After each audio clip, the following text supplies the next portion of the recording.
Shabbat Shalom, everyone. I want to begin this morning by asking for a little bit of a poll.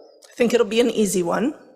How many of you in the last 3 years have joined some kind of gathering over Zoom? I think it's unanimous, and I know the Zoomers are raising their hands on their Zoom screens right now, back at home.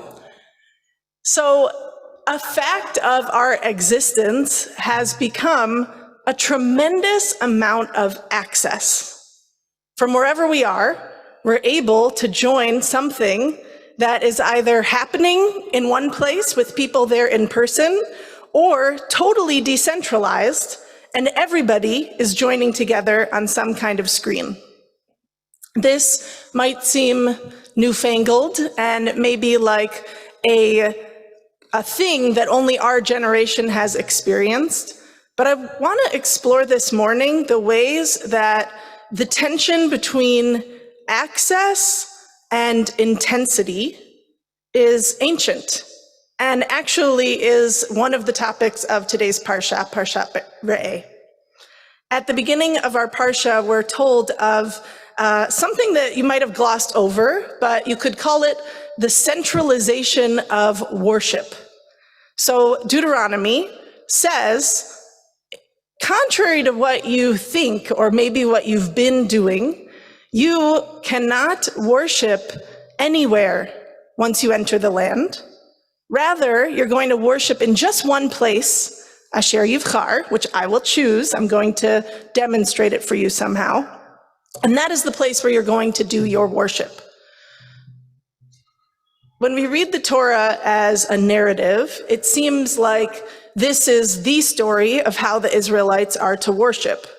But I want to take a step back from that reading and think about how it's read from a literary or a historical perspective, which sees the book of Deuteronomy as, in many, many ways, a revision of previous books of Torah.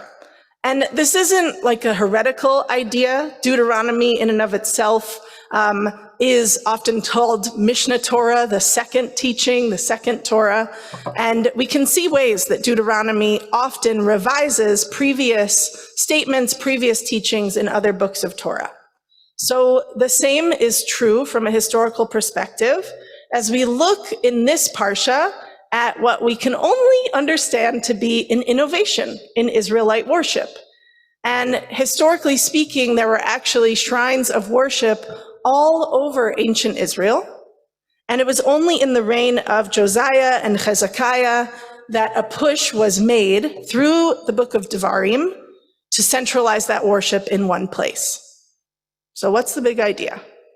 What are we supposed to make of this happening, and why is it significant to us in our time? I want to think for a moment about the difference between worship that happens anywhere and worship that happens in one particular place. So first, let's think about what happens when you can have total access to worship. It is easier. It is closer, most likely, to where you live. It allows many unique traditions to proliferate. It allows for a lot of diversity in how you practice. And it might even, you could say, allow for a certain measure of intimacy. You might have more access to the person who's mediating your worship because you're going to some kind of local shrine. On the other hand, why would the Deuteronomic teaching, why would these kings have wanted to centralize worship? The cynic would say, for power. It's kind of obvious. You have things happening everywhere, and it actually gives the people a tremendous amount of empowerment. They get to choose what they want to do, much more so than when you centralize something and you make it happen in just one place. And there's also another aspect of centralization that is not just a cynical read, but one that is about intensity. When you have things happening in all of these dispersed faces, you could say that we miss out on one human experience, collective experience. I remember in the pandemic, in the height of the pandemic, reading about something called collective effervescence, which a sociologist was saying was this thing that we were missing as we only gathered online. Collective effervescence being an experience of really feeling the energy in a room. The palpability of having a collective experience was lost when mediated through a screen. And at the same time, not only was it essential that we had the kind of access that we had to one another through the pandemic, it also has stuck with us and given us a teaching that the need to have access does not seem to necessitate a loss of intensity. Today, there are many people joining us from home who have found great meaning in being able to access services through Zoom. Every day, we have morning, afternoon, and evening minyan, both in Zoom and on person, and I can attest 2 years and some months in, nothing has really been lost. I don't know, I'll ask the minyan regulars to have a vote over Kiddush this afternoon, but truly, I think we've seen that we're able to sustain both access and intensity.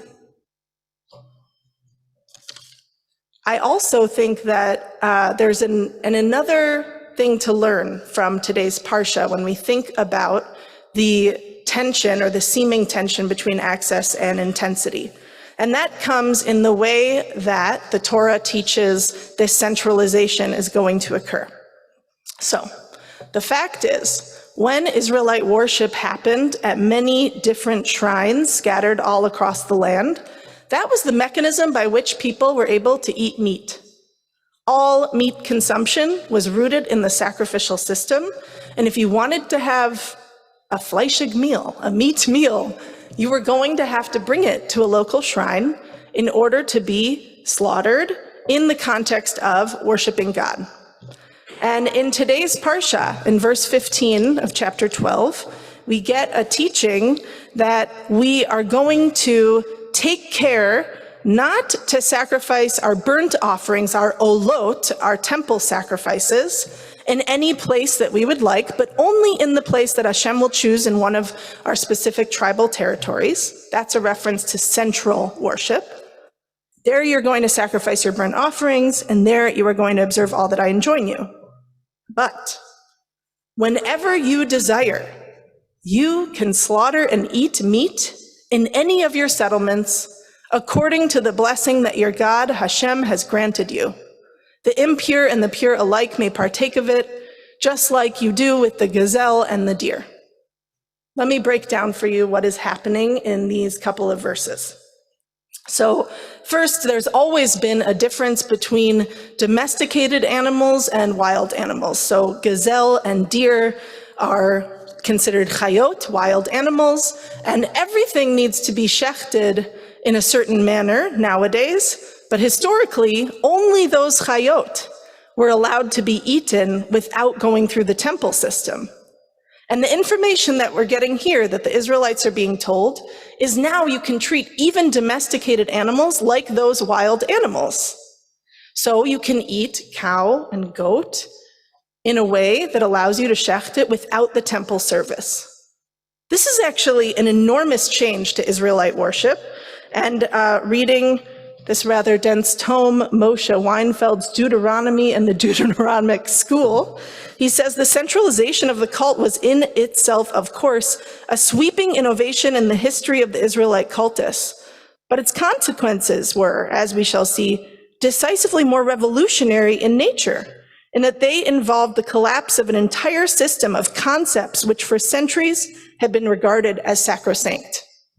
What Moshe Weinfeld is referring to is the transition from this diffused temple services that were happening into a system where people become able to shecht in their locus and then are encouraged to do all of their temple worship, ultimately in Jerusalem, to make pilgrimage. This is a big deal. Think for a moment about an ancient world where all of the sudden, all of the intensity that religion asks of you requires you to make a physical pilgrimage to a place far away. And now I want to think about your own journeys over the past couple of years and what it has felt like to move potentially from a place of gathering primarily on Zoom or with trepidation and into a place where perhaps many of you, I know those who are sitting here today, and I believe even many of you on Zoom, have asked yourself, which gathering is worth it? What thing is going to matter enough or touch me enough that it's worth it to be there in person? Simple, right? It could be the challenge of getting out of bed and out of your house. And I think every single one of us at some point in the last couple of years really sat or is sitting with that question. What is worth it?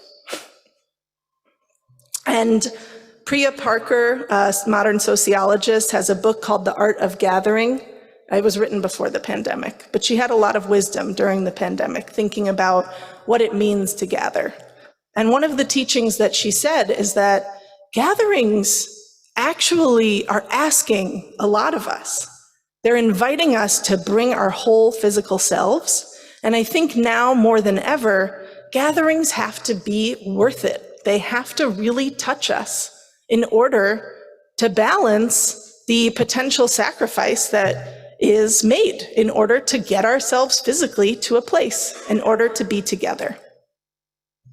So, this Torah is relevant also to our congregation, because in, I think, 34 days, maybe, my math is wrong, we will be gathering for Rosh Hashanah.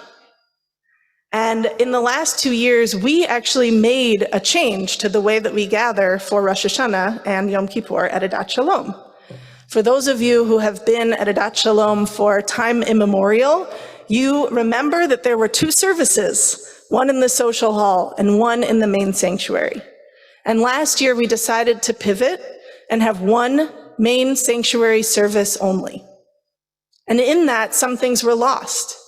The memories of Cantor Vider's melodies being on display with his sons singing and chanting them in the sanctuary, in the social hall, were profound and meaningful. And what had to happen was a shifting of taking some of what was sacred happening in that space and some of what was sacred happening in this space, of inviting the people who sang and remembered those melodies to come together and to create something new together. That was our experiment last year. And when thinking about it and talking about it, often people would have a common reaction, which was, oh, has the congregation shrunk so much that we don't need 2 spaces? Did any of you ever think that? Yeah. Well, I want to dispel that myth, and I want us to think about the power of what we are doing in the next chapter of Adat Shalom, which is that not being about numbers shrinking, but actually about choosing intensity and centralization over being dispersed. The power of coming together is profound. The choice to come together is actually profound. And if Michael Wolf is worrying that now that I say all of this, everyone's going to show up and we're not going to have literal room, please, I think we'll be okay. Because still a lot of people Zoom and join us that way by choice. And we all fit last year, and obviously God will perform miracles and we'll all fit perfectly this year. And there's still a family service in the other room. So practically speaking, we believe that the right thing to do is actually to feel the intensity of our whole congregation having one collective experience together. This isn't about shrinking, about dynamics of being able to not fill 2 spaces. It's about an active choice, just as our ancient tradition showed us, to bring together, and the story of compromise and losing some things in order to gain something bigger, better, and more powerful together. So I want us to hold, as we move into the high holidays, that this practice, this tension of toggling between access and intensity is an ancient tension, that each of us in our own way are going to make choices about how and when and where we choose to gather. And that our hope as a congregation and our intention as a congregation is to seek out the best possible intensity of our spiritual time that we spend together. We actually feel that that is powerful, and that those experiences are the things that pull us through time and get us together from year to year, from day to day, from week to week. So this morning has already been a beautiful and powerful experience of gathering. I know there are many more experiences of gathering to come. I feel blessed to live in a time where we see new things unfold and serve us in new and different ways each and every day and year. And I feel blessed to be a part of this kahal. Our service